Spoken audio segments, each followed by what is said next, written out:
하나님 말씀은 요한복음 18장 우리 39절부터 19장 16절까지 계속해서 여러분과 제가 한 절씩 교독하도록 하겠습니다.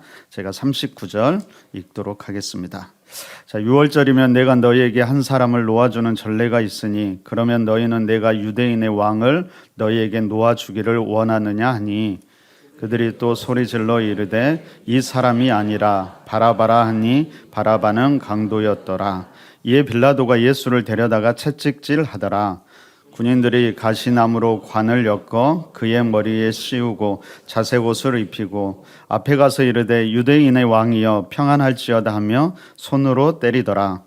빌라도가 다시 밖으로 나가 말하되 보라 이 사람을 데리고 너희에게 나오나니 이는 내가 그에게서 아무 죄도 찾지 못한 것을 너희로 알게 하려 함이로라 하더라. 이에 예수께서 가시관을 쓰고 자색 옷을 입고 나오시니 빌라도가 그들에게 말하되 보라 이 사람이로다 하매 대제사장들과 아랫사람들이 예수를 보고 소리질러 이르되 십자가에 못 박으소서 십자가에 못 박으소서 하는지라. 빌라도가 이르되 너희가 친히 데려다가 십자가에 못 박으라. 나는 그에게서 죄를 찾지 못하였노라. 유대인들이 대답하되 우리가 법이 있으니 그 법대로 하면 그가 당연히 죽을 것은 그가 자기를 하나님의 아들이라 함이니이다. 빌라도가 이 말을 듣고 더욱 두려워하여 다시 관정에 들어가서 예수께 말하되 너는 어디로부터냐 하되 예수께서 대답하여 주지 아니하시는지라. 빌라도가 이르되 내게 말하지 아니하느냐 내가 너를 놓을 고난도 있고 십자가에 못 박을 고난도 있는 줄 알지 못하느냐. 예수께서 대답하시되 위에서 주지 아니하였더라면 나를 해할 고난이 없었으리니 그러므로 나를 내게 넘겨준 자의 죄는 더 크다 하시니라. 이러함으로 빌라도가 예수를 놓으려고 힘썼으나 유대인들이 소리질러 이르되 이 사람을 놓으면 가이사의 충신이 아니니이다. 무릇 자기를 왕이라 하는 자는 가이사를 반역하는 것이니이다. 빌라도가 이 말을 듣고 예수를 끌고 나가서 돌을 깐 뜰 히브리 말로 가바다에 있는 재판석에 앉아 있더라. 이날은 6월절의 준비일이요 때는 제6시라. 빌라도가 유대인들에게 이르되 보라 너희 왕이로다. 그들이 소리 지르되 없이 하소서 없이 하소서 그를 십자가에 못 박게 하소서. 빌라도가 이르되 내가 너희 왕을 십자가에 못 박으랴. 대제사장들이 대답하되 가이사 외에는 우리에게 왕이 없나이다 하니 이에 예수를 십자가에 못 박도록 그들에게 넘겨주니라. 아멘. 우리가 계속해서 예수님의 마지막 하루라는 주제를 가지고 우리가 말씀을 살펴보고 있습니다. 잠깐 다시 한번 돌아보면요. 자정부터 1시경에 예수님께서 붙잡히게 되지요. 그리고 1시부터 한 6시까지 안나스와 대제사장에게 신문을 받습니다. 그리고 6시 이후에 빌라도와 헤롯에게 신문을 받습니다. 요한복음은 이제 헤롯의 신문을 생략하고 빌라도의 신문에 집중하지요.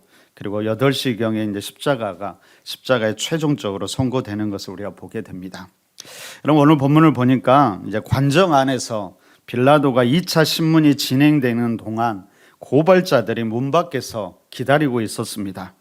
여러분 총독 빌라도가 예수를 반란의 수괴로 판결하고 십자가형을 선고해 주기를 바랬고 6월절 때문에 빨리빨리 진행되기를 바라고 있었지요.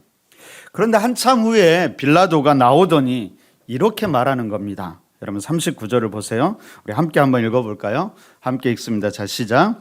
6월절이면 내가 너희에게 한 사람을 놓아주는 전례가 있으니 그러면 너희는 내가 유대인의 왕을 너희에게 놓아주기를 원하느냐. 그럼 빌라도가 예수를 뭐라고 하나요? 행악자나 반란군이라고 말하지 않지요. 유대인의 왕이라는 칭호를 사용하고 있습니다. 그러면서 6월절에 한 사람을 놓아주는 전례를 이용해서 예수를 풀어주려고 하지요. 여러분 예수에게서 어떤 죄도 찾지 못했다라는 겁니다. 여러분 빌라도의 의도를 간파했던 종교 지도자들이 당황해합니다. 그렇지만 그들도 물러설 수 없었지요. 여러분 함께하는 무리들을 그들이 선동하여 예수가 아니라 차라리 바라바를 풀어달라고 합니다. 더 이상 여러분 생각해 보세요. 예수가 아니라 바라바를 풀어줘라. 더 이상 이들에게 중요한 게 뭐예요? 옳고 그름이 중요하지 않다라는 거예요. 예수만 죽일 수 있으면 뭐든지 다 된다라는 말입니다. 여러분, 바라바 어떤 사람이었을까요? 요한복음은 그를 그냥 강도라고 말하지요. 다른 복음서에서는 밀란을 일으킨 자, 살인자라고 이야기합니다. 단순한 강도가 아니라 정치적인 폭동과 살인에 가담한 범죄자라는 말이지요. 여러분, 어쩌면 유대 지도자들이 예수에 대해서 고발했던 죄목이 뭐였어요? 바로 바라바가 가지고 있던 죄목이었지요. 여러분, 그 죄목에 딱 맞는 사람이 누구였냐면 예수가 아니라 바라바였다라는 겁니다. 성경은 의도적으로 이런 바라바를 준비시켰던 것 같습니다. 그렇게 보면 바라바는 당연히 십자가에 못 박혀야 할 사람이었지요. 그럼 그의 이름이 참 재미있어요. 바라바, 무슨 뜻일까요? 바라는 것은 여러분 아들이라는 뜻이고요. 라바는 아버지라는 뜻입니다. 그러니까 바라바는 무슨 말이에요? 아버지의 아들이라는 말이죠. 여러분, 아버지의 아들, 우리 모두가 누군가의 아버지의 아들이고 딸들이지요. 그러니까 이 바라바는 우리 모두를 대표하고 있는 겁니다. 바로 우리가 바라바이고 십자가에 못 박혀야 할 사람이 바로 우리라는 말을 해주고 있는 것이죠. 여러분 생각해 보세요. 바라바가 어떻게 죄를 면하고 죽음을 면하게 되었을까요? 바라바가 자신이 풀려날 것을 기대나 했을까요? 여러분, 명절에 한 사람을 놓아주는 전례가 있기는 하지만 그것이 자신이 될 가망성은 전혀 없었습니다. 그런데 어느 날 갑자기 그것도 새벽녘에 예수라는 사람이 붙잡혀 오지요. 빌라도가 그 사람을 놓아주려고 애쓴다는 것을 그도 알았습니다. 자기가 봐도 그 예수가 자기보다 더 나쁜 죄를 지은 것 같지는 않았지요. 그래서 아마 그도 기대도 하지 않았을 것입니다. 그런데 이게 웬일이에요? 갑자기 유대 지도자들과 무리들이 바라바, 바로 나를 풀어달라고 외치고 있는 겁니다.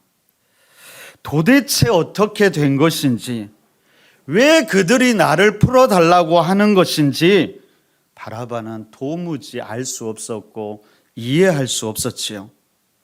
그렇지만 그는 풀려났고 다시 생명을 얻게 되었습니다. 더 이상 죄인이라고 손가락질을 받지 않아도 되지요. 더 이상 죽음의 그늘이 그를 두렵게 하지도 않았습니다. 여러분, 어떻게 이런 일이 일어났을까요? 바라바가 한 것은 아무것도 없었습니다. 그가 다 이해한 것도 아니었지요. 단 한 가지 이유, 바로 예수님이 나를 대신해서 십자가에 못 박히셨다라는 것입니다. 오직 그것뿐이지요. 여러분, 이것이 복음입니다. 죽어야 할 사람의 아들인 우리가 참 하나님의 아들인 예수가 죽어야 할 사람의 아들 우리를 대신하여 십자가에 달리셨던 것이죠. 우리는 오늘 바라바의 모습 속에서 죄에서 해방된 우리 자신의 모습을 볼 수 있을까요? 우리는 오늘 예수님의 십자가를 보면서 우리를 대신해서 십자가에 달리신 예수님의 모습을 우리가 볼 수 있을까요? 여러분, 놀라운 것은 단순히 생명만이 아니었다라는 거예요. 여러분, 이후에 예수님에게 일어난 일들을 한번 보십시오. 여러분, 빌라도는 예수님을 데려다가 채찍질 하지요. 그냥 채찍질이 아니었습니다. 살이 찢겨 나가고 정신을 잃게 만드는 잔인한 채찍질이었지요. 물론 빌라도는 아마도 이것을 통해서 단순 소요죄로 채찍질을 하고 풀어주겠다라는 의도였을 것입니다. 하지만 그렇다고 이 채찍질의 강도가 결코 약해지지 않지요. 여러분, 죽이려고 덤비는 유대인들을 만족시키기 위해서는 예수의 몸을 충분히 망가뜨려야만 했습니다. 그런데 여러분, 그 이후에 군인들이 한 일을 보십시오. 오늘 본문 19장 2절과 3절에서 채찍질을 가한 이후의 일을 기록하고 있는데요. 여러분, 마태복음에서는 좀 더 이것을 실감나게 표현하고 있습니다. 여러분, 마태복음 27장 27절부터 31절까지 저 여러분들이 한 절씩 교독해 보도록 하겠습니다. 제가 27절 읽습니다. 이에 총독의 군병들이 예수를 데리고 관정 안으로 들어가서 온 군대를 그에게 모으고 그의 옷을 벗기고 홍포를 입히며 가시관을 엮어 그 머리에 씌우고 갈대를 그 오른손에 들리고 그 앞에서 무릎을 꿇고 희롱하여 이르되 유대인의 왕이여 평안할지어다 하며 그에게 침 뱉고 갈대를 빼앗아 그의 머리를 치더라. 함께 읽습니다. 희롱을 다한 후 홍포를 벗기고 도로 그의 옷을 입혀 십자가에 못 박으려고 끌고 나가니라. 가장 눈에 띄는 단어가 무엇일까요? 희롱이라는 단어지요. 이미 채찍에 맞아 고통으로 몸을 떨고 있는 한 연약한 생명을 이제 희롱하지요. 옷을 벗기고 가시관을 머리에 씌우고 갈대를 그의 오른손에 들리고는 희롱합니다. 얼굴과 몸에 침을 뱉고 갈대를 빼앗아서 그의 머리를 치면서 희롱하지요. 한 연약한 생명을 두고 중무장한 군인들이 그냥 재미로 그들의 악한 마음을 채워가는 모습입니다. 그래 놓고서는 그렇게 말할지도 모릅니다. 장난으로 그랬어. 재미로 그랬어. 그렇게 말할지도 모르지요. 여러분, 혹시 희롱 당해본 적 경험이 있으십니까?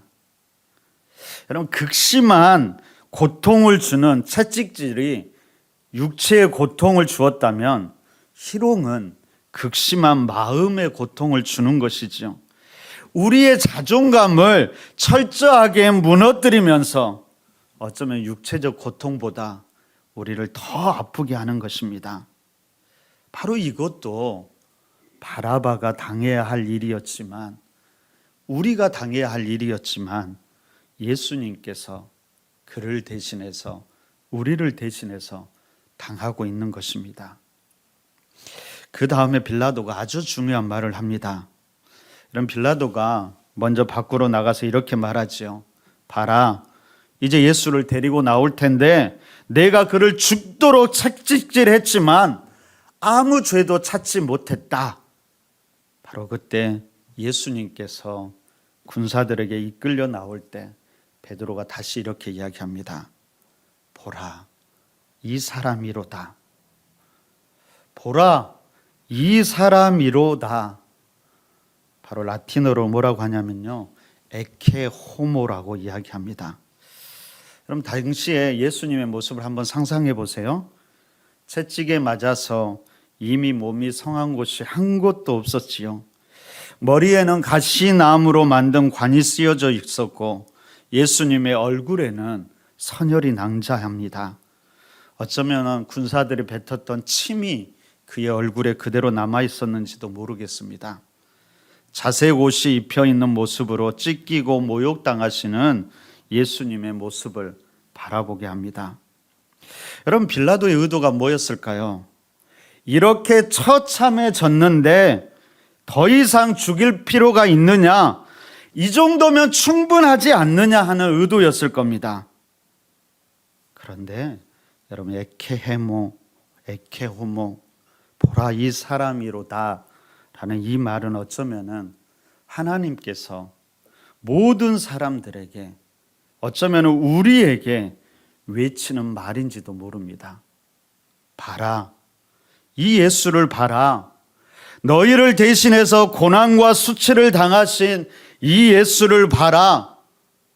너희를 구원하기 위해, 죽음에서 살리기 위해 지금 이 모습으로 너희에게 서 있는 이 예수를 보라는 것이지요.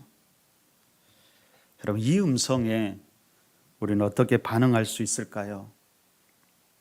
우리는 그 예수를 바라보면서 어떤 생각과 어떤 마음을 가질 수 있을까요? 여러분, 이 말에 당시 사람들이 어떻게 반응했는지 아세요? 오늘 성경을 보니까요, 그들은 더욱 크게 소리를 지르며 빌라도를 압박합니다. 십자가에 못 박으소서, 십자가에 못 박으소서. 이 정도로 충분하지 않다는 것이지요. 그를 십자가에 못 박아 죽여야 직성이 풀린다라는 말입니다. 여러분, 우리는 이 외침 속에서 인간 죄성의 깊은 어두움과 잔인함을 마주하게 되지요.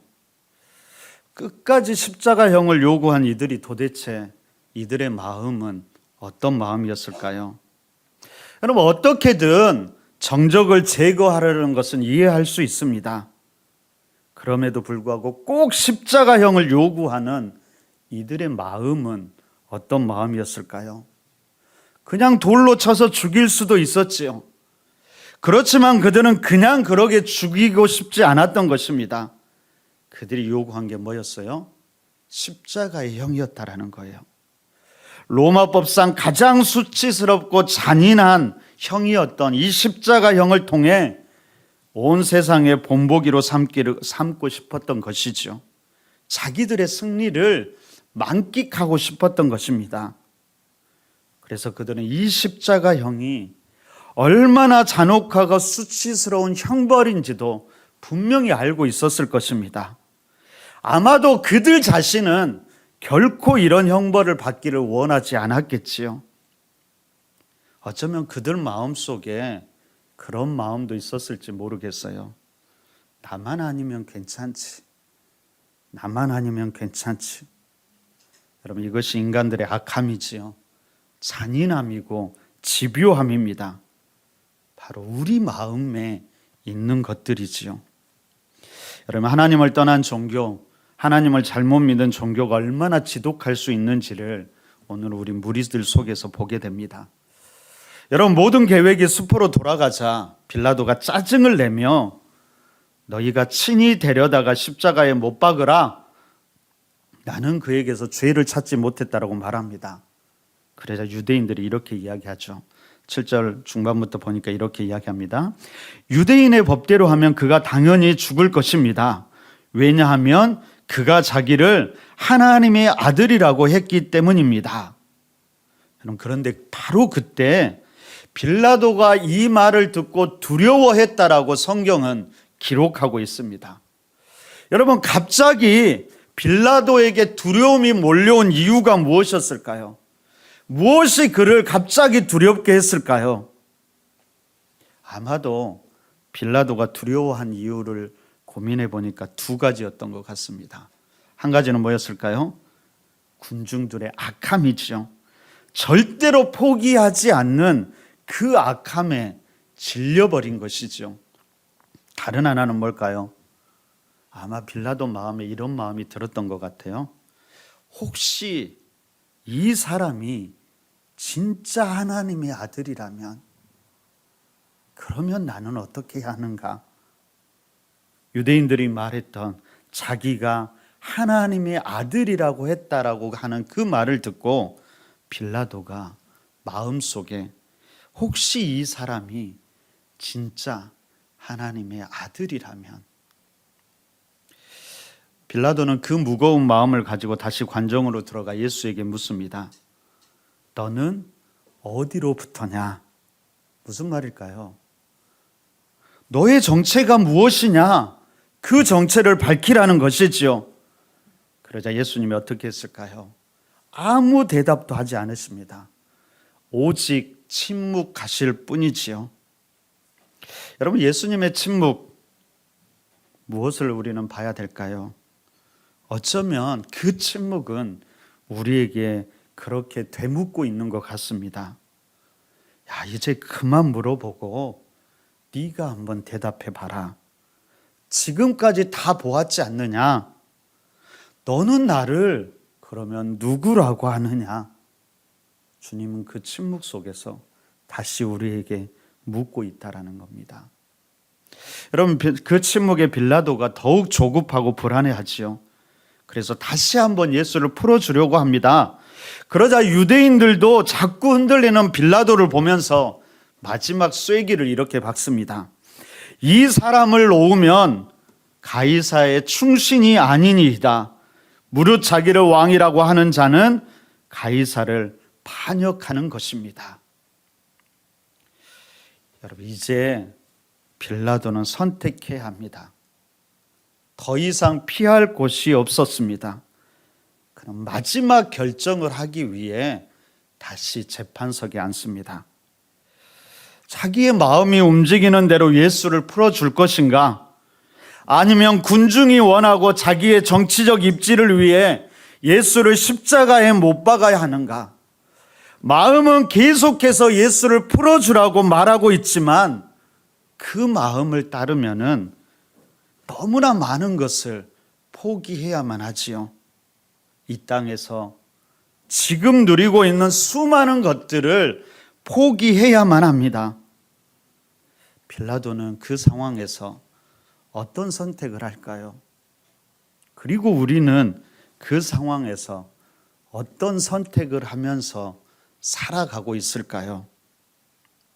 여러분, 성경은 계속해서 이러지도 저러지도 못하고 왔다 갔다 하는 빌라도의 모습을 보여주지요. 모든 권세가 자기에게 있다고 말하지만 실상은 여기저기 눈치를 보는 신세입니다. 그는 최선을 다했다고 말할지 모릅니다. 어떻게든 자기는 예수를 살리려고 말할 수도 있겠지요. 그렇지만 빌라도는 마침내 선택하지요. 바로 예수를 십자가에 못 박도록 그들에게 넘겨주었습니다.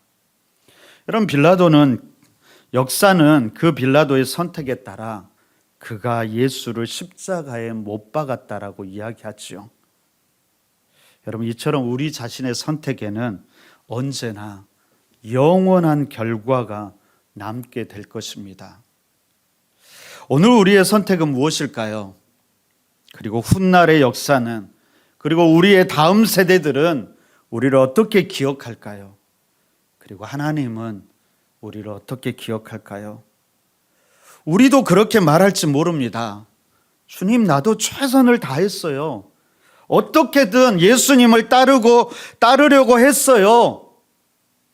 하지만 여러분, 애쓰는 것도 중요하지만 결정적일 때 흔들림 없이 무엇을 선택하느냐가 진짜 중요하다라는 겁니다.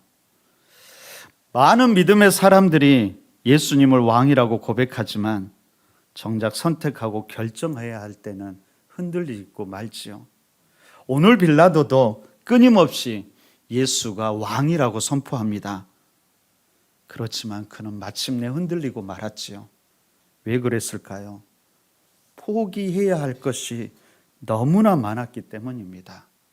그것을 포기할 수 없었고 포기하기 싫었기 때문이죠. 여러분, 진짜 누가 왕인가를 결정하는 것은 우리의 말이나 생각이 아니고요. 선택의 문제에서 내가 무엇을 선택하느냐에 따라서 결정된다라는 겁니다. 에케 호모, 이 사람을 보라. 에케 호모, 이 사람을 보라. 여러분, 이 단어는 중세교회에서 매우 애용하던 다양한 문학의 주제가 됩니다. 그리고 19세기, 20세기에도 이 에케 호모는 폭력과 전쟁을 통한 인간의 고통과 타락을 고발하는 다양한 예술가들의 모티브가 되기도 하지요. 어떤 이는 그 예수를 바라보면서 조롱하기도 하고요. 어떤 이는 그 예수를 바라보면서 깊은 회심으로 나아가기도 합니다. 여러분, 대표적으로 니체가 그의 말년에 에케 호모라는 책을 쓰는데요. 자신의 삶과 사상 저서들을 직접 설명하고 평가한 책이었습니다. 그 책의 제목들이 뭐였냐면 이렇다랍니다. 나는 왜 이렇게 현명한가? 나는 왜 이렇게 영리한가? 나는 왜 이렇게 좋은 책을 쓰는가? 나는 왜 이렇게 위대한가?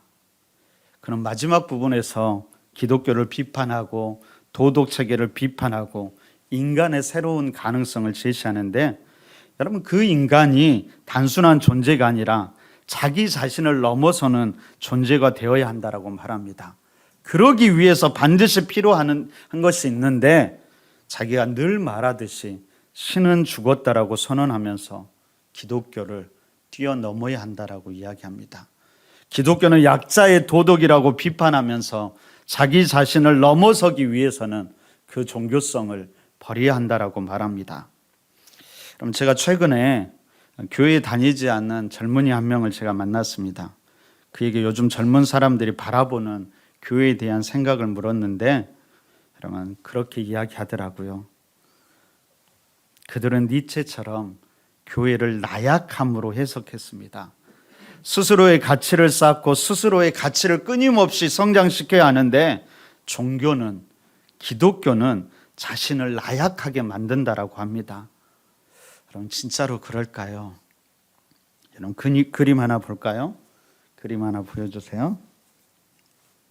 여러분 이 그림은 이탈리아의 화가 도메니코 페티의 작품 에케호모, 이 사람을 보라입니다. 자, 오늘 본문에 나오는 예수님의 모습입니다.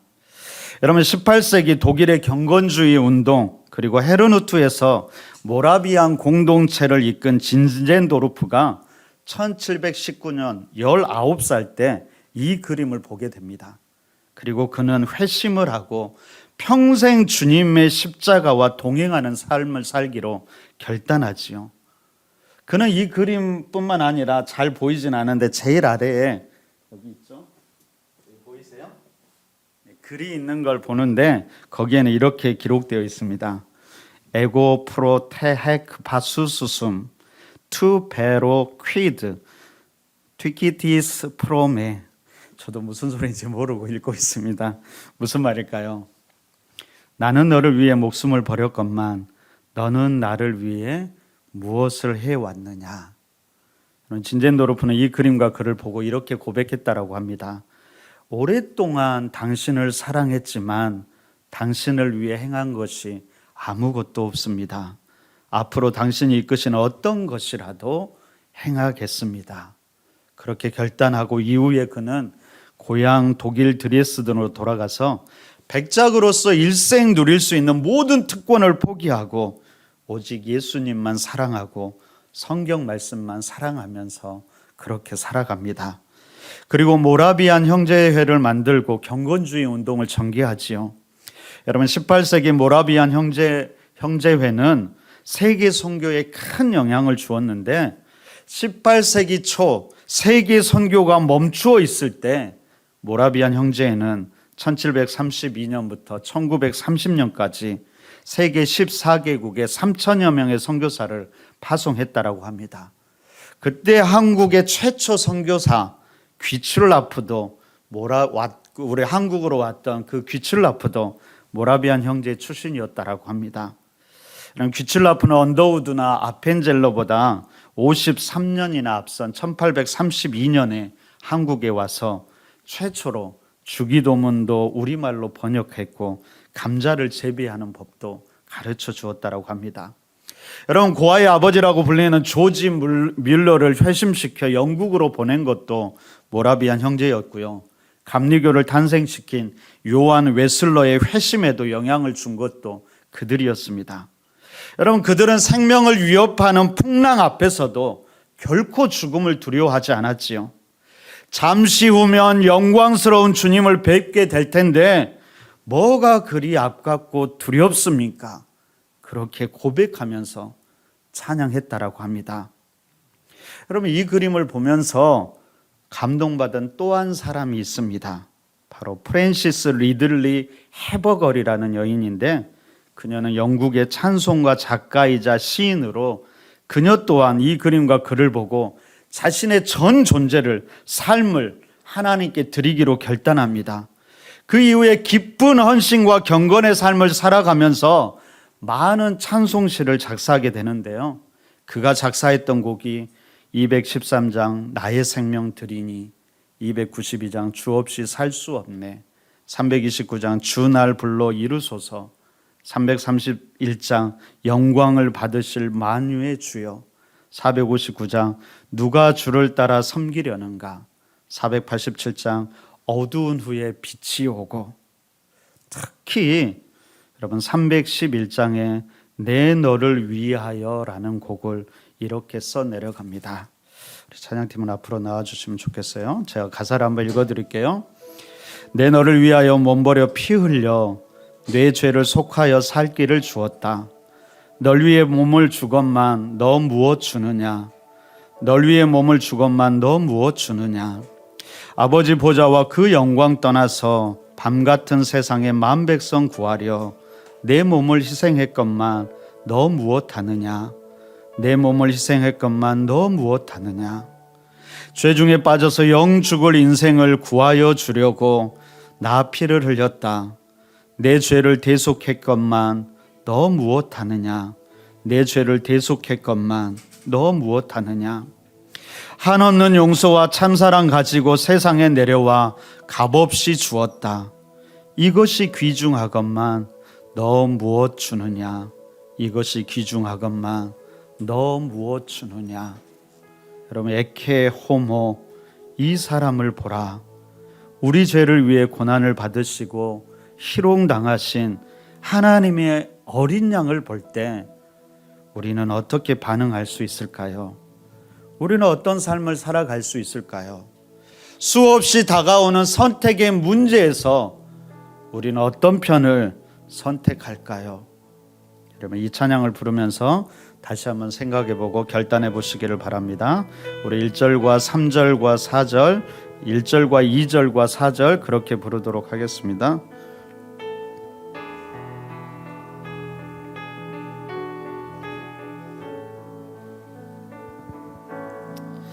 내 너를 위하여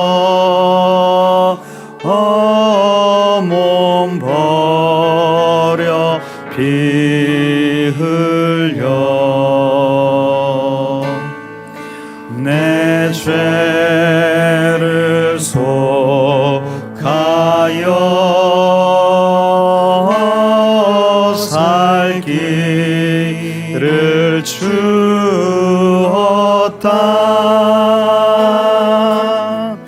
널 위해 몸을 주건만 너 무엇 주느냐.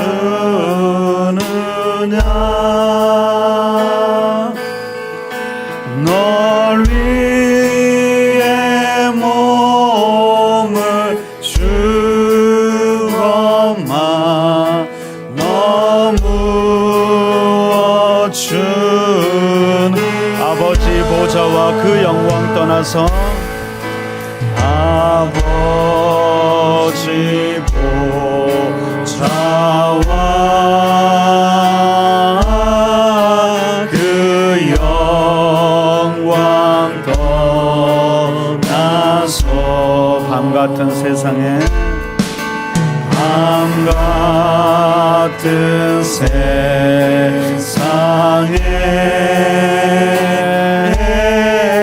만 백성 구하려 내 몸을 희생했건만 너 무엇 하느냐.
귀중하건만